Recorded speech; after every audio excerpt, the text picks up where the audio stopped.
धर्म के आधार पर बंटवारा हो चुका, धर्म के आधार पर अपनी मर्जी से जहां जैसे जिसको रहना है ये तय हो चुका। उसके बाद हमारे अपने घर में रहकर, हमारे अपने शहर में रहकर, हमारे अपने देश में रहकर यहां पर इस प्रकार की गतिविधियां, ऐसी घटनाएं करना कहां तक उचित है? अरे किराएदार भी नहीं हो तुम तो। इधर सनातनी जो है ये भगवा ध्वज लेंगे और इससे घुसेड़ के बिगाड़ लेंगे। लोकसभा चुनाव में भारतीय जनता पार्टी के शीर्ष नेतृत्व के द्वारा मुसलमानों के खिलाफ फैलाई गई नफरत अब जमीन पर आ गई है। जहां जहां भारतीय जनता पार्टी की सरकार है वहां तो इसकी तीव्रता दंगों का रूप तक लेने वाली है। मैंने बहुत सारी तस्वीरें आपको दिखाई और ये भी आपको बताया कि झूठी अफवाह हिमाचल में फैलाई जाती है और लूटपाट मचाई जाती है और सारे मुसलमानों को, जो भी भारी वहाँ पर बस रहे हैं, उनको निकालने का वहाँ से भगवाधारियों के द्वारा और तथाकथित हिंदुत्व संगठन के द्वारा आदेश पारित कर दिया जाता है। यही नहीं, ऐसी इंसिडेंट हमें छत्तीसगढ़ में देखने को मिली, मॉब लिंचिंग की उत्तर प्रदेश में देखने को मिली, राजस्थान में देखने को मिली। ये राजस्थान की ही धरती थी जिस धरती से प्रधानमंत्री नरेंद्र मोदी जी ने भाषण दिया था कि अगर इंडिया गठबंधन की, कांग्रेस की सरकार आ गई तो ये हमारी माताओं बहनों के मंगलसूत्र और सोना चांदी को जड़ती करके ज़्यादा बच्चों वाले में बांट देंगे, घुसपैठियों में बांट देंगे, मुसलमानों में बांट देंगे। मुसलमान शब्द उन्होंने प्रयोग किया था। ये भी कहा था कि प्रधानमंत्री मनमोहन की जो सरकार आई थी उन्होंने अपने मुख से कहा था इस देश के संसाधनों के ऊपर पहला हक अल्पसंख्यकों का है।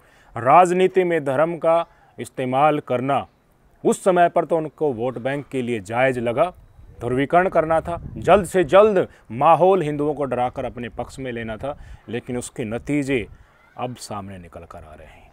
राजस्थान के जयपुर से, जोधपुर से ऐसी ऐसी तस्वीरें भयावह निकल कर आ रही है जिसकी तीव्रता आज तक आपने ऐसी नहीं देखी होगी। अभी 2-3 दिन पहले की खबर है, राजस्थान के सूरसागर से खबर आई थी। एक मस्जिद में पीछे 2 दरवाजे निकालने थे, इसलिए दोनों समुदाय भिड़ जाते हैं और इस प्रकरण में बड़ी संख्या में आगजनी होती है। मुस्लिम समुदाय के व्यक्ति, हिंदू समुदाय के व्यक्तियों को गिरफ्तार किया जाता है। ऐसी तस्वीरें आई जिसमें पुलिस वालों के साथ मिलकर व्यक्ति मुसलमानों के ऊपर पत्थर मार रहे हैं। वो कपड़ों से ही पहचाने जा सकते हैं वो कौन लोग होंगे। नागपुरी हिंदुओं ने उद्यम काट रखा है राजस्थान के अंदर। उसी राजस्थान के अंदर प्रधानमंत्री मोदी, बीजेपी का सर्वोच्च नेता, तीसरी बार उस कुर्सी पर बैठ रहा है, वही नफरत फैला कर आता है। तो मुझे बता दीजिए नीचे फिर जहर क्यों नहीं फैलेगा? एक जगह सांप डस लेता है, धीरे धीरे वो फिर वो शरीर में फैल जाता है, नहीं फैल जाता। आज उसका इंतजाम और उसके परिणाम राजस्थान की जनता भुगत रही है। और अब जो वीडियो दिखाने जा रहा हूँ वो वाकई भयावह होने वाला है। जो सेंसिटिव एरिया है ऑलरेडी, जहाँ पर थोड़ी थोड़ी मुठभेड़ पहले दोनों समुदाय में हो गई है, वहीं पर कोई बड़ा नेता आकर उसी स्टेट में कोई नफरती भाषण दे देता है, पर नीचे वाले तो ऑटोमेटिकली एक्टिव हो जाते हैं। और भाजपा की सरकार वहाँ पर हो और भाजपा ही का ही शीर्ष नेतृत्व कहकर जाए, नफरती बयानबाजी मुसलमानों के खिलाफ करके जाए, लोगों को भड़का कर जाए, हिंदुओं में डर बैठाए, तो वहाँ पर जो व्यक्ति इन्हीं के संगठन से जुड़े हैं, संघ से जुड़े हैं, इनकी सब्सिडियरी संगठन बजरंग दल विश्व हिंदू परिषद से जुड़े हैं, तो वो हिंदुओं को इकट्ठा करेंगे, दिखाएंगे कि मुसलमानों से तुम्हें डरना चाहिए, बीजेपी को वोट देना चाहिए। इसी प्रकरण में एक पंचायत सी आयोजित की जाती है, एक संगठन आयोजित किया जाता है। लोकेशन है जयपुर के जौहरी बाज़ार और वहाँ पर जो लफ्ज़ बोले जाते हैं वो सुनने लायक भी नहीं है। जितनी इनकी कंडम इनकी की जा सके उतना कर जाना चाहिए। और जिसके प्रति ये कहेंगे हैं मुसलमानों को टारगेट करके कि 1947 में बंटवारा हो चुका, धर्म के आधार पर जिसको जहाँ जाना था वो जा चुके, तुम तो किराएदार भी नहीं हो, अच्छे से रहो, नहीं रहोगे तो 1947 में जहाँ भेजा जाना था वहीं भेज देंगे। इससे भी कड़ी कवायतें इस वीडियो में अंजाम दी गई हैं और लाउड स्पीकर लगा करके सार्वजनिक तौर पर ये बताया जा रहा है, ये धमकी दी जा रही है विशेष समुदाय को। सुन लीजिए। न जात पात में बटे, न ऊंच नीच में बटे, हम सनातनी हैं, हम हिंदू हैं, बस इस बात पर ध्यान रखें। कितना बर्दाश्त करेगा भाई? बर्दाश्त की सीमा होती है। धर्म के आधार पर बंटवारा हो चुका, धर्म के आधार पर अपनी मर्जी से जहां जैसे जिसको रहना है ये तय हो चुका। उसके बाद हमारे अपने घर में रहकर, हमारे अपने शहर में रहकर, हमारे अपने देश में रहकर यहां पर इस प्रकार की गतिविधियां, ऐसी घटनाएं करना कहां तक उचित है? अरे किराएदार भी नहीं हो तुम, तो किराएदार हो तो भी समझें, तुम तो किराएदार भी नहीं हो, तुम तो कब्जाधारी हो। और कब्जाधारियों को अगर कानून के माध्यम से समझते तो ठीक है, इधर सनातनी जो है ये भगवा ध्वज लेंगे और इससे घुसेड़ के बिगाड़ देंगे। बर्दाश्त की सीमा होती है, कितना बर्दाश्त करेगा? अब आपको समझ में आया कि ऊपर वाला नफरत फैलाता है तो नीचे वाले किस तरीके से अनकंट्रोल्ड हो जाते हैं। उनको एक तरीके से इजाज़त मिल जाती है कि जो मैंने किया है उसके सघन रूप को लेकर तुम आगे की तरफ बढ़ो। बहुत तोल लिया, बहुत सह लिया। यही वो जयपुर के एरिया है जहां हवा महल के विधायक शपथ भी नहीं ली थी। बाल मुकुंद आचार्य नॉन वेज की दुकानों को बंद कराते हुए घूम रहा था। उसके बाद उसकी एक एक परतें खुली और पता चला कि वो दलित विरोधी भी निकला। इन मनोवादियों ने हिंदू राष्ट्र का सपना अपने मन में संजो रखा है, जिसकी आड़ में हमारे सिख भी आने वाले हैं, मुसलमान भी आने वाले हैं और दलित भी आने वाले हैं। ये इनके चाल चरित्र चेहरे से पहले ही प्रदर्शित हो चुका है। मैंने कहा था उस समय पर भी कि नरेंद्र मोदी जी आज अपने वोट बैंक को भुनाने के लिए आज ये भाषण दे तो रहे हैं कि ज़्यादा बच्चे वालों में बांट देंगे, घुसपैठियों में बांट देंगे, हमारी माताओं बहनों के सोने चांदी की जड़ती करेंगे, टोटी खोल ले जाएंगे, भैंस खोल ले जाएंगे, बंटवारा कर लेंगे, बैंक खाते से पैसा निकाल लेंगे, राम मंदिर के ऊपर बुलडोजर चला देंगे, बाबरी का फैसला उलट देंगे, गोकसी करने की खुली छूट देंगे, उनको अपने मनपसंद खाना खाने की छूट देंगे, उनको आरक्षण देंगे, देश के सारे संसाधनों को मुसलमानों में बांट देंगे। इसका नतीजा अब आम देहाती और लोकल मुसलमान जिनका नेटिव प्लेस राजस्थान है उनको भुगतना पड़ रहा है। इनके इस भाषण को जो जो सुनेगा और जो जो नफरतबाज इसको आत्मसात करेगा उसके अंदर कीड़े उठेंगे नहीं उठेंगे। और जब सुप्रीम कोर्ट की गाइडलाइन है कि कोई भी कहीं पर हेट स्पीच देता है तो हर डिस्ट्रिक्ट में एक ऐसी सेल बनाई जाए और उसके लिए संख्या भी निर्धारित कर रखी है, रैंक पुलिस अफसर का क्या होना चाहिए वो भी निर्धारित कर रखा है और उनको स्यू मोटो लेना है। अगर ऐसी वीडियो और सोशल मीडिया पर तस्वीरें सामने आती हैं तो खुद संज्ञान लेकर के केस दर्ज करके उस व्यक्ति के ऊपर कार्रवाई करनी है। लेकिन सरकार किसकी है और पुलिस किसके कहने पर काम करेगी? मुझे बताइए, नए टेलीकॉम बिल भी लागू हो चुके हैं ना, तो उन टेलीकॉम बिल का मकसद यही होता है ना, सोशल मीडिया पर ऐसी नफरतबाजी भरे बयान जो दिए जा रहे हैं और उसका मकसद भड़काना होता है, उनको डाउन किया जाए। लेकिन नए टेलीकॉम बिलों का क्या फ़ायदा? मैं बताना चाहूँगा कि क्या होगा नए टेलीकॉम बिलों का इस्तेमाल कैसे होगा। हम जैसे लोग जिनके प्रोपेगेंडा को ध्वस्त करते हैं उनके ऊपर एक्शन होगा। नफरत और झूठ फैलाने के लिए जिन जिन राज्यों में भारतीय जनता पार्टी की सरकार है वहाँ संरक्षण मिलता रहेगा। अजीत भारती को गिरफ्तार करने के लिए कर्नाटका की पुलिस आती है तो यूपी पुलिस उसके बगल में आकर खड़ी हो जाएगी और कहेगी कि नहीं, नोटिस वगैरह नहीं करनी, पूछताछ नहीं करनी, चलो हमारे साथ थाने चलो। इसका मतलब क्या हुआ? झूठ, नफरत और फरेब और विष को सत्ता संरक्षित किए हुए है। पहले कहती है कि तुम फैलाओ जितना फैलाना है, उसके बाद फंसते नज़र आते हैं तो प्रोटेक्शन भी देती है।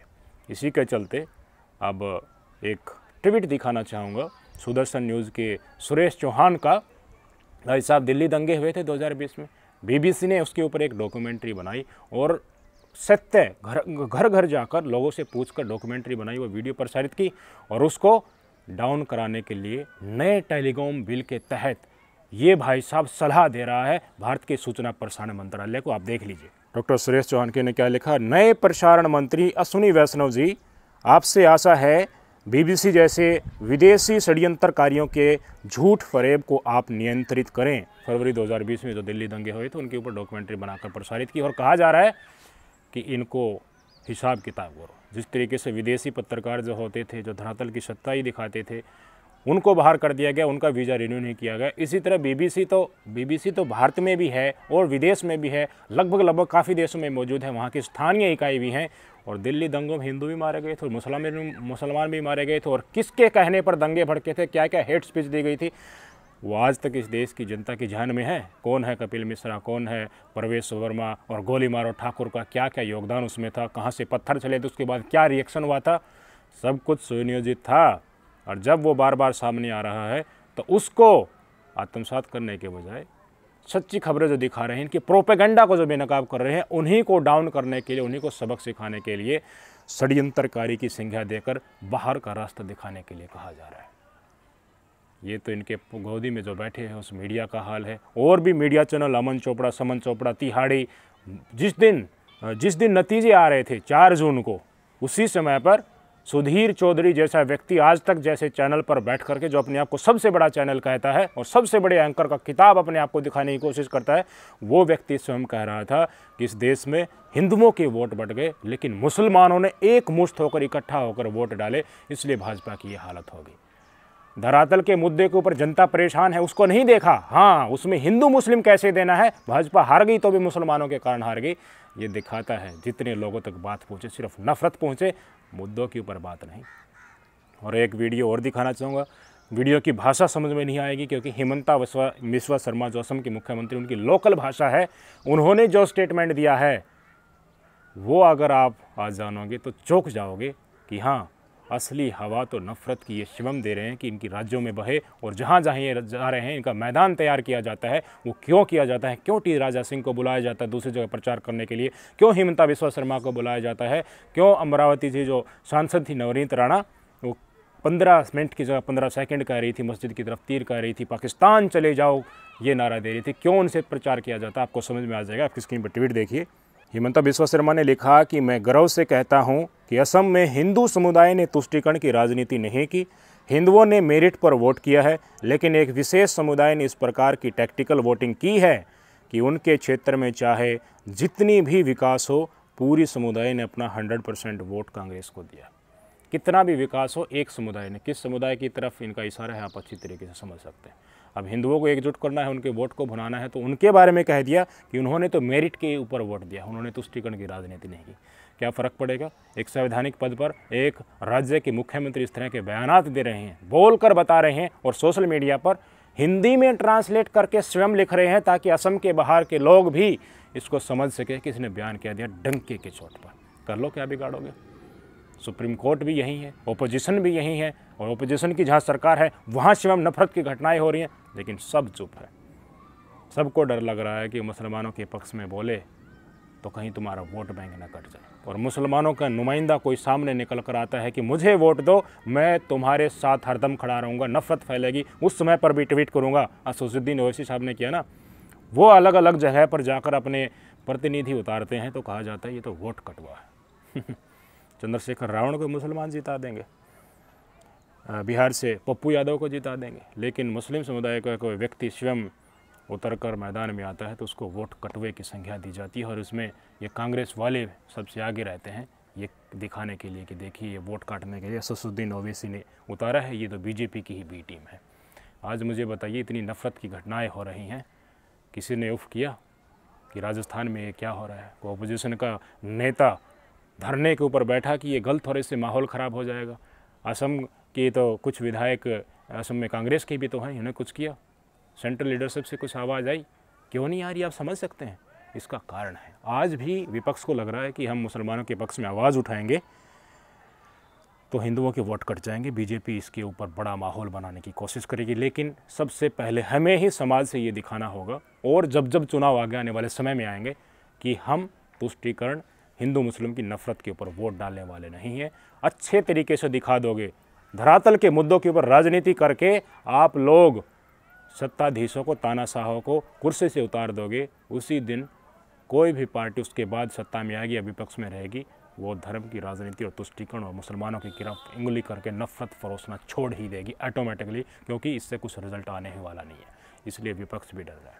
विपक्ष डर रहा है कि तुमने मुसलमानों के समक्ष उनके समर्थन में आवाज़ उठाई तो बीजेपी वाले मुद्दा बनाएंगे, और मुद्दा बनाकर लोगों के दिमाग के ऊपर पट्टी बांधेंगे। दुर्भाग्य से हमारे देश में अब भी लोग ऐसे हैं जिनके पास सच्चाई का भाव लगा लो, या फिर वो इतने जागरूक नहीं है। आज स्थिति में हमारे देश का काफ़ी जनमानस है वो बीजेपी के और इनके गोदी मीडिया के प्रोपेगेंडा में आ जाता है, उसमें बह करके कांग्रेस और विपक्षियों को हिंदू विरोधी समझकर बीजेपी के पक्ष में वोट डालने की कोशिश करता है। फैसला आपके हाथ में। विपक्ष का ये डर भी आपको ही निकालना पड़ेगा, इस जनता को ही निकालना पड़ेगा, तभी हम भाईचारे के साथ बिना नफरत के आराम से यहाँ रह पाएंगे। बहुत सारे, ज़्यादातर जनसंख्या हमारे देश में अमन पसंद लोगों की है, जो एक दूसरे के धर्म की इज्जत करते हैं। कोई धर्म बुराई नहीं सिखाता, सब मानवता के साथ जीना सिखाते हैं। लेकिन हमारे बीच में जो ये नफरतबाज और गोडसेवादी बैठे हैं, ये अपनी राजनीति के लिए सब कुछ गंदगी फैलाए हुए हैं। इनको सबक सिखाना है, इस उंगली से सिखाना है, असली हिंदुओं, असली मुसलमानों, असली सिखों, असली जैन और बुद्धियों ने जब जब आपको आगे आने समय में टाइम मिले, इस नफ़रत की राजनीति को आपने सबक देना है, न तो ये बहुत बड़ा नुकसान हमारा कर देंगे। आज मुसलमान फंसे, कल सिख होंगे, परसों दलित होंगे, फिर जैन बुद्ध, एक एक करके सबको निपटाया जाएगा अगर नफ़रत से वोट निकलते रहे। तो समझिए, निश्चय कीजिए और सबक सिखाइए। नमस्कार।